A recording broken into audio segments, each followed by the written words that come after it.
Good morning, traders and investors. My name is Roger Scott, and I'm the senior strategist for Wealth Press.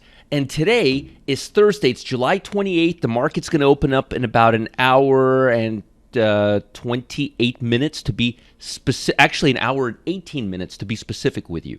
Now, as you can see here, the NASDAQ is down about 85. The Dow's down about 65. And it's not a surprise because we've had some real big upside last couple of sessions in the market. We're on track to make not all-time highs for the week. Now, there's a lot of stuff going on right now. We had FOMC yesterday. I'll review all that in a minute. But the big report that's coming out in about 18 minutes, and this is the biggest report of the quarter, is the GDP. The GDP will tell us whether we've contracted or grew. If we contracted for, again, this quarter, then it would seem like we are in a technical recession, although the word recession has been used very liberally in the last couple of months. But nonetheless, the expectations are 0.5 growth. As you can see here, we're all over the place. Negative 1.1 to 1.5 positive. Anything above 1.5 would be taken as positive. Anything below 0.5 would be taken as negative. But I'd love to see some growth. And personal consumptions, I'd love to see this number go up to about 1.4, 1.5. But I have this nasty little suspicion that this number is not going to be on board. But you got to watch the market, especially between now and the time the market opens. The biggest factor you want to look at is going to be, and the biggest impact of all of this is going to be on, let me just show you a couple of factors that are going to be impacted. First thing, it's going to be the bond market. GDP impacts bonds more than anything else. As you can see, this is from yesterday's FOMC. This is a 1-month chart, but if you look closely, we're still consolidating and congestion. And if bonds get a little bit higher, get back up to the 120 area on TLT, I'm going to sell them again. Nonetheless, keep your eye on the bond market and keep your eye on the discretionary sectors. Bonds, discretionary, like consumer discretionary, ticker symbol XLY, ticker symbol XLK, going to be very instrumental in how this all goes down, and XLC. Those are the three biggest factors that are impacted by the GDP because consumer sentiment, bond market, inflation, these are the sectors, the hottest sectors that have been impacted by this turmoil. Again, let's talk a little bit about the economy and what's in store for us. The Fed's latest hike by 0.75 percentage point lifts the benchmark short-term rates to its highest level since 2018, but the long bond barely reacted. And that means it's priced in. Thursday, we have the GDP. That's coming out in about 16 minutes. That's what I discussed. Investors are awaiting a call between Joe Biden and Xi. That'll be very interesting, between China. Elsewhere in Asia, shares advanced, tracking Wall Street and following what we're doing here in the U.S.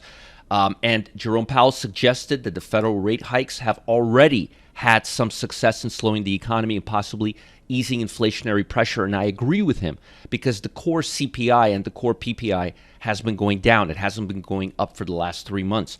And this GDP may solidify that. Samsung, world's top producer of smartphones, operator, rose 12%. This is very positive. It's telling us the chips are back in demand. Back on track after the supply-demand global glut. Powell's comments were taken by some as a signal that the Fed may not have to raise rates as aggressively in coming months, triggering a rally. That's what I'm expecting. I think we're realizing that we're already in a recession, and there's better odds that we're going to come out of this than get into one. Indexes are on pace to extend a weekly gain.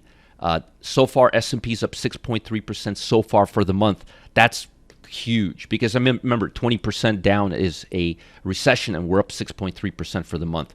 Rate increases like Wednesday's the 4th so far this year make borrowing more expensive and slow the economy, which is really bad for tech, consumer discretionary, and communication sector. The hope is that the Fed and other central banks can defy and find a middle ground. And that's what I think will happen long enough to avoid a recession. And that's one of the reasons why I'm watching the bond market. And as you can see, the bond market and all these consumer stocks are taking on a choppy period, which is good because that means the bottom, the downside may be behind us, at least for the short term. Now, let's get into the nitty gritty. Earnings. So far, earnings, even negative earnings, have been taken positively, especially in tech. That's huge, huge, huge. We had earnings on Google. We had earnings on Meta. And the stocks have been rallying. They haven't been really going down. They've been going up, and the numbers have not been that great. And I'm going to tell you, if we saw these numbers 3 months ago, oh my God, it would have been a bloodbath. Well, today's the biggest day. Today you've got Apple and Amazon, App and GDP. Talk about a big day. So we're looking at Apple to report $1.16, which is negative 10% year over year, and Amazon is going to report 15 cents per share. I think they're going to beat these estimates personally. That's what I think. That's my 5 cents. But here's what I want to talk to you guys about. Key points. We've had 181 stocks come out in the S&P. So far, 74 have beaten EPS because they've been beaten down so much, the estimates, and 65 have beaten revenue. That's the bottom line. Now, looking at the quarter as a whole, with the other 200 and 181, so we got 229 or something like that to come out, which is quite a bit. We're looking at 4.2% positive on 10.4% higher revenue. We'll see if that happens. Excluding energy, we're looking at negative 4.7 on 7.5. But the overall corporate profitability picture that's emerging, with a little over a third of the S&P so far, fingers, toes crossed, shows continued stability and resilience. Now, I want to talk to you a little bit about sectors. Right now, if you look at the major sectors, which we will look at right now, you will see that they're all looking pretty darn good. Energy is still leading, but on a monthly basis, you got consumer discretionary leading. If I were you right now, I would go with the energy sector. I think the energy is going to rally once again, and I think energy is going to give us some upside, especially if it breaks above this level right now.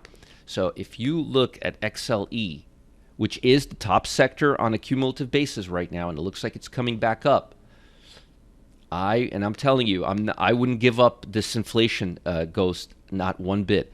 I'd probably go to October, right around my birthday month. You still have 86 days left. And I would probably go for the 75. There's barely any spreads here. Good volume, good liquidity. Or you could do the 75 and sell the 80. The whole thing will be like $3, $3.20. So you buy the 75, you sell the 80, or you could just buy the 75 on its own.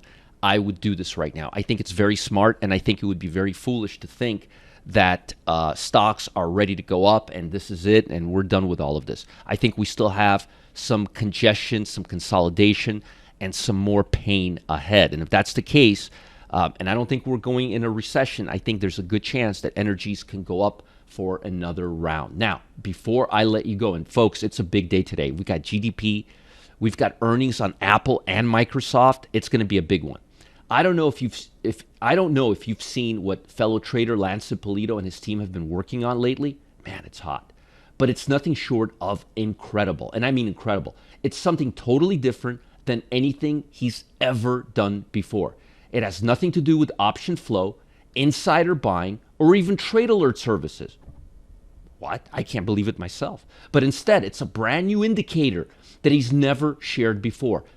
Lance is doing, and I got to respect Lance. Lance is one of those guys, he sticks to what he knows. He sticks with his lane, but he's been telling me a lot of stuff, and he's been getting very excited, and Lance doesn't change his tune very often. So if Lance is coming out with an all-new indicator, you got to pay attention. He thinks this indicator could be a major asset for folks looking to survive and even thrive in 2022.